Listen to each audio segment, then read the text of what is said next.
Solution to your worksheet problem 4. So this is the last problem of your worksheet and here is the solution.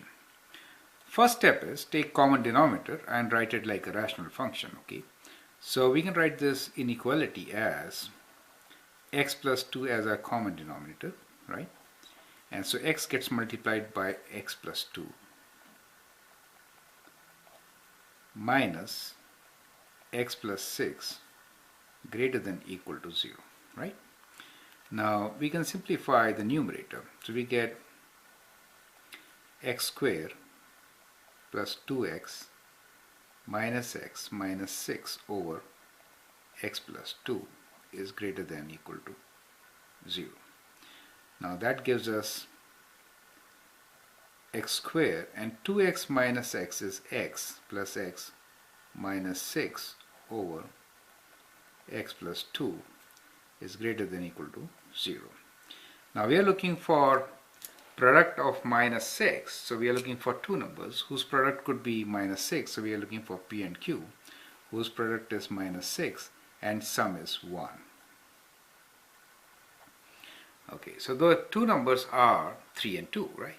And since we need sum as positive 1, 3 is positive and 2 is negative, right? So the two numbers for us are 3 and 2. So we can write numerator as x plus 3 times x minus 2 over x plus 2 is greater than equal to 0. So the first step is always to write your function in the form of a rational function with factored forms, right? So when you have factors, then you can figure out what are your zeros and what are your discontinuities, right? So that is the first step. And now what we will do is we'll analyze this function and see in which part of the function do we have positive or negative values, right? So let me rewrite the function here. So we'll say the function is x plus 3 times x minus 2 over x plus 2 greater than equal to 0. Now here we have a restriction that x is not equal to minus 2, right? That is very important. See, it is greater than equal to 0, so there is a possibility when you solve that minus 2 is in your solution set. But you cannot include it since it is a restriction. It makes your function undefined at x equals to minus 2, correct? So that's how it is. So now in this function, what do we see? We'll make kind of a plane, right? I'm saying a plane because it's a combination of a table and a coordinate plane in a way, right? So if you see this function, you'll see it has a discontinuity at minus 2. So we say it has a vertical asymptote at minus 2. And on minus 3 we have a 0, and at plus 2 we have a 0, right? So what I will do is I'll just draw lines indicating those numbers where we have zeros and discontinuities.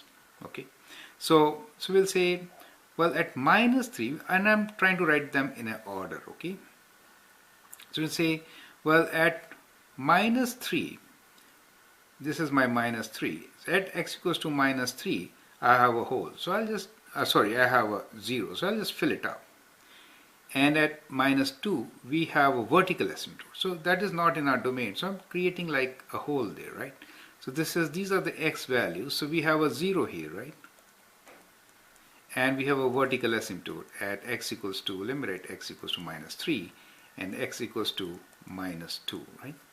And at x equals to plus 2, we have again a 0, right? So 0 with a solid thing like this, right? So it is at x equals to 2, so we have a 0, right?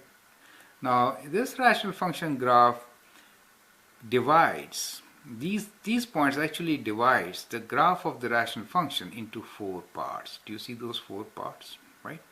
So we can say, well, these we could write in regions. So that means these parts are from minus infinity to minus 3, right? So we can say this part is from minus infinity to minus 3. This part is from minus 3 to minus 2. this one is from minus 2 to plus 2, and this one is from 2 to infinity, correct? So these are our 4 parts in which our function is dividing, right? Now let me shift it a bit on this side, and then let's take test points in each part, right? So I'm trying to take some test points. Why am I taking test points? Just to test whether my function is positive or negative. When we say greater than 0, we are looking for positive, right? So let's write down some test points. So test point in this region could be minus 4. Between minus 3 and minus 2, we can take minus 2.5. And here we can take 0 as a test point and 3 as a test point in that region. Okay. Now let's list all our factors. The factors are the one which makes this 0, it is x plus 3. The other factor is x plus 2, which gives us a vertical asymptote. And then we have a factor of x minus 2, which also gives us a 0, right?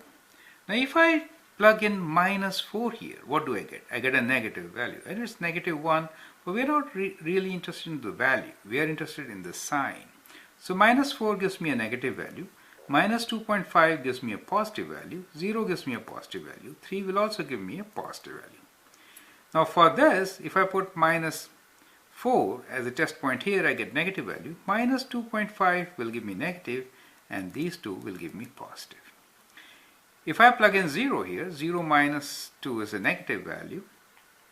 Sorry, in this case we'll plug all the values one by one. Minus 4 times this, minus 4 minus 2 is a negative value. Minus 2.5, negative, 0, negative. When I plug in 3 here, it becomes positive, correct? So these are the values which we get here. Now, when you have 3 factors, whether you multiply or divide, if you do with this operation, then when you have 3 factors like this we have here, and when you multiply 3 negatives, what do you get? You get a positive. When you multiply 3 negatives, what do you get? You get a negative, right? When you multiply 2 negatives, you get a positive value. And when you multiply 1 negative, negative value, and here all are positive. So the left side of this rational function will have a positive value only in these 2 regions, right? And that is the solution set we're looking for. We want that rational function should be greater than or equal to 0. That means should be positive, correct? So these are our solution sets, right? So we'll write down these solution sets for this. So our solution is from minus 3 to minus 2. See, that is not included. It may be greater than or equal to 0, but minus 2 is not in our domain. Therefore, one solution set is from minus 3 to minus 2. And the other one is from, this is a 0, so that is included, right?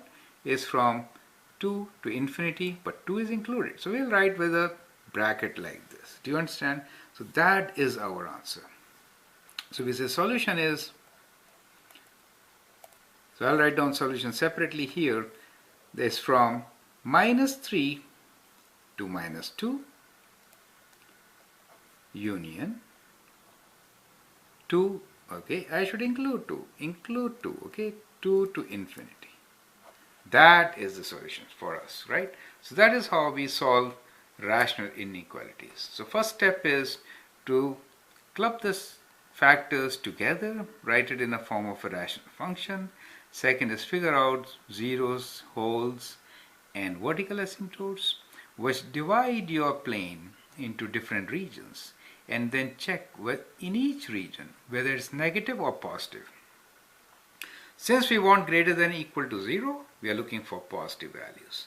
So the regions where it is positive belongs to our solution set, right? So for this, the solution is minus 3 to minus 2 and greater than or equal to 2. That is our solution for the given rational inequality. I hope you appreciate and understand the method, and this exercise now comes to an end, and I am sure you're ready to solve any rational inequality. Thank you.